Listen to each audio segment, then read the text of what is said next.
Okay, we're good. So, maybe introduce yourself I'm Steve. and a little bit of the movement you're doing lately and like to do. So I like to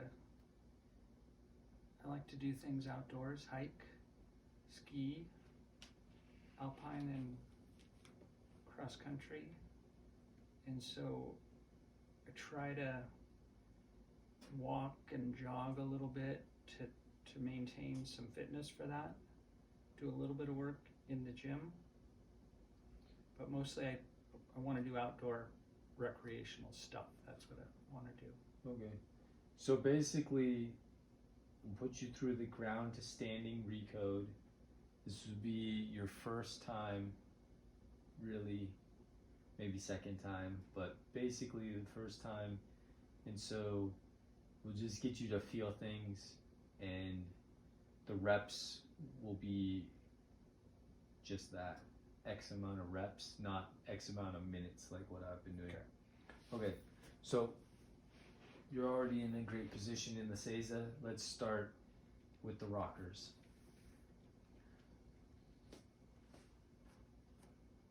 So again, you think about a piece of paper between your knees. You're tearing it apart to create tension. Okay. Back looks good. Now you can sit back. If you need the yoga block for some height, that's fine. What's height good for? Just to feel a little more comfortable, to keep the back, look forward, just kind of push through your sternum a little bit, but your back's looking pretty straight. So now you can sit deeper into this rocker, and we'll go for let's do 20 reps.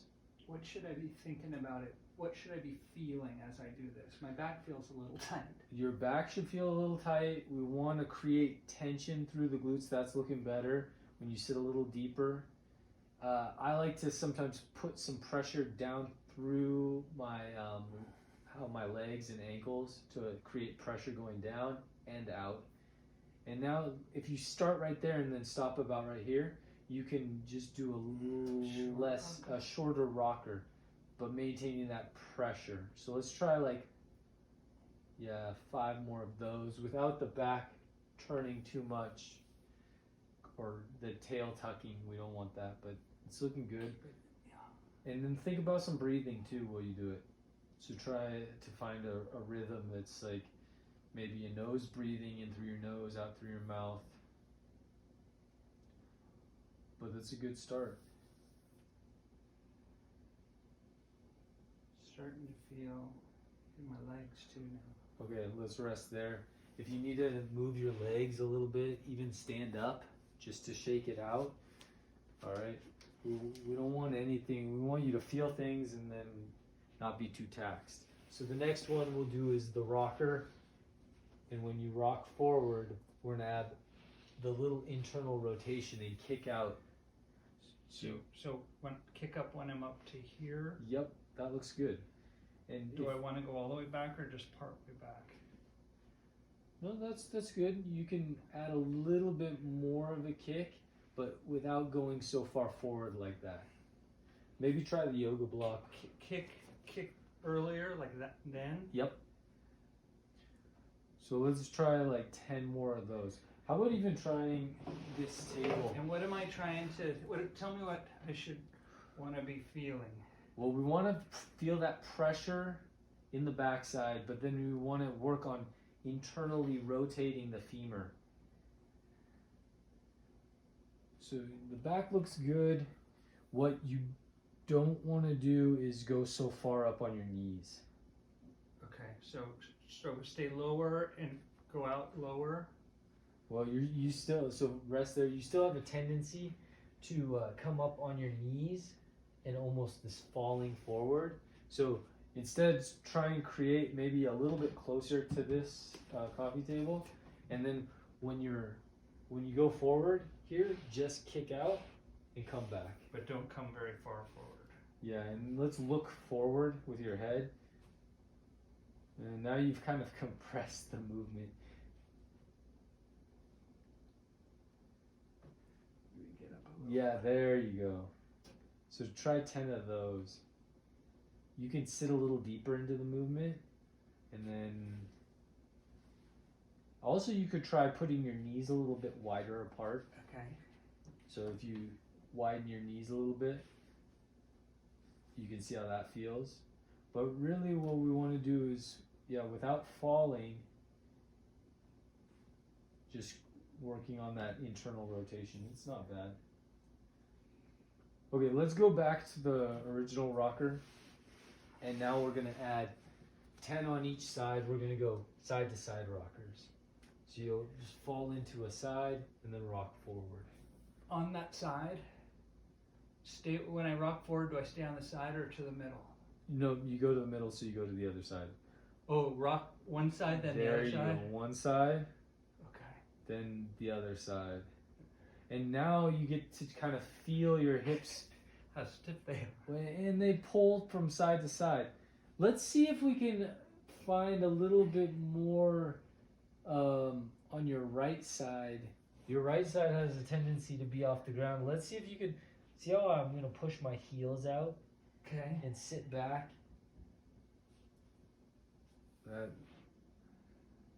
Try using the yoga block on your hands. It might give you a little bit more height.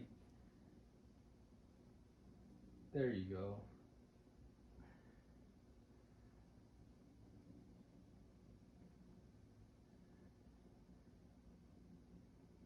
Let's do a couple more of those. Do you feel some fatigue building? Mm-hmm. Okay. There's a huge difference to switch from center only to side in terms of really feeling those tight hips. Okay. Okay, let's rest there. And now we're going to go into, give yourself a little rest. Make sure that you're not feeling anything that's too tight, because now we're going to pull into one side straight to get these knees going in the same direction. And then we're just going to pull into that side and pulse on that side. All right? And we'll do this. Yeah. I like to use the yoga block on this one and kind of, I like, that might be too extreme, but you can feel your lat a little bit. Mm-hmm. That looks good. All right, so let's get 10 more on that side. Should I go back as far as I can? I like to. As long as I keep we don't want your butt to tuck too much. So that looks good.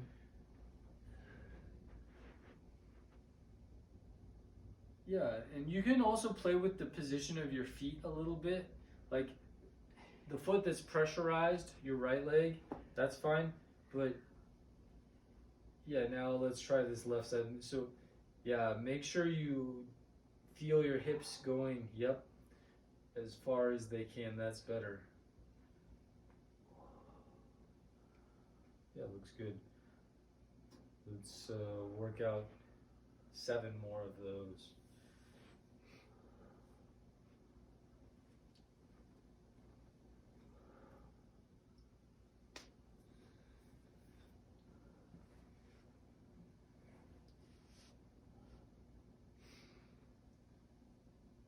How's that feel? It feels pretty good. Okay. You don't have to go so far forward, like right there. Is all you really got to do, just... Yeah, as long as you're maintaining pressure on that side. Okay, let's move into pigeons. Okay, you have to help me with this one. Yeah, so let's start by pressurizing on our right leg. Okay, and then that knee follows. You can have it follow all the way up past your heel if you want. You can also have it come back into the cup of your foot. Okay, I'll try that. Okay. And then you want to kind of, now you want to think about the head looking forward and bringing a little side bend where you drop your right elbow slightly to this side. So you're a little, look at my hands. They're like slightly off. Okay. And then I'm gonna really push my hip out and up and raise it towards the sky. So you feel a lot of the glute big time. Yeah, so this is a good stretch for you. We want to make sure this left leg that's back is not putting too much weight or strain on that. We just want to feel that stretch on that loaded side. And I can already see like this one is struggling to load. Yeah, shaking a little bit. And so there'll be play that we can do through the back, but this is a... Do I want to move it all? Or just... Yeah, like it's your body. You kind of sense how it is. You don't want to strain yourself in any one position too long. What we're trying to do is get you to feel some of this stuff today, and also it gives me an idea of where you're at. So let's switch legs. This one is just forget how it goes. Yeah. Kind of like that. Yep. And then that hip up. So you have a tendency to really kind of sit into this a little bit more. I would go a little bit more forward with you, a little bit more if you can, and try and pull the left side that's loaded up higher, but that's fine. I'm feeling it now better than the earlier position. Okay. Also think about breathing into it. It's a good start. This is a good position to learn to decompress in, and like I said earlier, it's part of the locomotion of the baby crawl. So the pigeon, and we'll play with this position. Okay, so you can go back into a resting seiza, and we'll go into a standing and work on some standing stuff. Use the pole. Yep, we'll use the pole and we'll work on the hinge. So the first thing with the hinge is we want the feet to be about a fist width apart. Okay. We want to keep that inside ankle bone high, so we don't want our feet to collapse in. Okay. Yeah, that looks pretty good. And then you want to find a distance. I like to look up and get my sternum going so that I don't tuck. Mm-hmm. We don't want any tucking. We just want to pull back. We want a long back, and we want our glutes up. We want our internally rotating knees or neutral knees. And then we want to just pull back and feel the hinge. I feel it through my hamstrings, through my lower back. Yeah, you find a distance that's comfortable.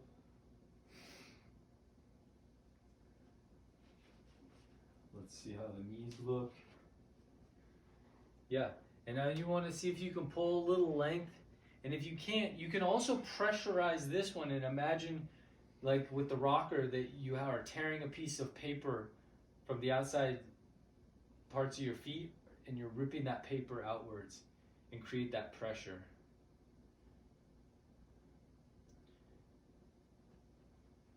The hips look decent.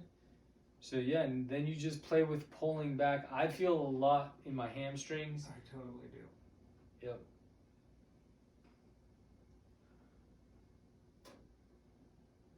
So we want to be able to, again, gain access to the backside and rep this out. But for now, it's you feeling it, experiencing it, and getting a sense of where your body's at and how it kind of adapts to the movement. So the next one was similar, very similar setup, right? We'll pull into the hinge, we'll find it, and then we'll let the knees either go neutral or out a little bit, and we'll just squat. And what I really try and do is lock into those glutes, hamstrings, lower back, and let that be my squat. Let that be where the energy is maintained and where things feel like they're moving from. Don't let your quads get too involved. And this takes an awareness to this part of your body. Wait, let's set the hinge up a little better. Make sure those knees aren't out, that's fine. Okay, now try letting those glutes and those hamstrings do a little work, pulling you down and pushing you up. And it can be this micro movement is fine. And you could also experiment with dropping your butt a little lower and seeing how that goes, right? And you can just kind of play with it. Yeah, you have to train yourself to try to use those glutes and not the quads. I think I use the quads. Oh, my back's a little tight. Okay, let's rest there. Because the next movement is the combination of both, where we pull back, get this, and then add the squinge. So we add the squat and the hinge to the squinge. I have a little play in my feet. I probably shouldn't, but I try and pull some length out of it. Again, I want you to just feel it. Let's see if we can do 5 reps. Let's see if we can do one. Okay, one good one. Okay, the hinge. And then pull a little length out. So I can already see a lot of rounding in the middle back, where we want to just pull that much out of it. Just a little squat and a little hinge.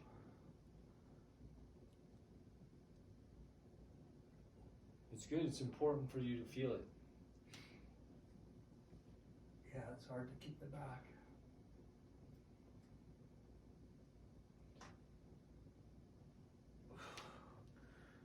Okay, Alright. it's good. Now we're gonna add the chuck and work on the drop-ins. So we'll have you just try and create that pressure on the outside edge of our foot. The knee can kind of go out as we bow, and I really like to keep my upper body straight and not thrust, so I just like to find that length. And if my foot's off the ground, it's keeping more pressure. If I need to drop back and put my foot on the ground, that's fine too. Or I'm just really pulling that drop in out through my hamstring and my glute. So let's try having you just find that tension, find that pressure in the back chain, and then we'll let you kind of just go max reps. I feel like I'm putting a little load here too. Am I not supposed to be? Well, you would use your entire muscular skeletal system, but one thing you can think about is also what our upper body is doing. We can bring this elbow back even more. Yeah, and let that torso kind of drop. That was better. Where we're kind of dropping into that side. Yep. Let's switch. So just twist that around and see how this left leg does. It's also good to feel the difference in both legs, in both hips, in the upper back. You can notice potentially that one side's stronger, one side's weaker, one side's tighter, one side's smoother. I feel a lot of muscles in my back. Yeah, I actually think you move a little bit better on this side. But it'd be interesting to see you actually moving. We'll have to do an assessment and see which side is a little bit more stuck. I still see a lot of our front chain engaging. Your quad and your knee are taking a lot of the load. They're just naturally used to this. But that's okay. This is again for you to feel it. You're getting a little bit overplay on this front chain action happening. So let's rest there, and it's a good start. The last thing we'll do is a good decompression. And so I'll have you lay on the mat and on your stomach, but where you have enough space to get your arms all the way out in front of you. Yeah. Okay, so what you'll do is you'll bring your feet up. Yeah, so your toes are as like pushed up towards you as much as they can. And then you can relax your face on the ground so that you're in a more neutral state. And you don't have to have your arms all the way forward yet, because we want to make sure your ribs are not being pinched in any way. So if you need your arms by your side. Okay, so let's push. So we'll create that tension with our feet, and then we'll push our heels out. There you go. And now what you'll want to do is kind of lift between your shoulder blades. As you breathe in, you'll lift your head up a little bit. Don't arch your neck too much. So we want to keep like a neutral straight neck, but we kind of just lift ourselves up, and you can have your hands out in front of you for some support. How high do I want to go? Just so that your ribs are still on the ground and comfortable, right? And so what you'll want to do is just kind of breathe in, and as you breathe out, you'll like kind of use your hands, your fingers to pull some length through your spine. You don't want to be in like so much tension. You want to find a moment where you do relax, where we're trying to decompress, but you're kind of like pushing your heels back and pulling your hands through at the same time of that exhaling and trying to create some length in your spine. And then kind of like play with it and see what you feel. I don't know if you do feel any length. Oh yeah, it's good. We don't want to. Also, another thing you can do in this position is you can rest your head on the ground. Bring your hands up to where you find like on your skull, where you're, you can like bring your hands to where on the back of your skull you can feel where those bones meet your the upper part of your spine, and you can kind of pull up a little bit there to create some decompression, and breathe into that a little bit, and then you can lift your head up without curving your neck too much, and just trying to pull a little bit of length out of there. These are different decompressions that are kind of cool, and you're basically, for me, I end up working at decompressing the very bottom vertebrae of my spine and the very upper. That's where I find the most tension in my body. But I don't know, you can see how that decompression feels. Feels good. And there we go. That's it. So Awesome.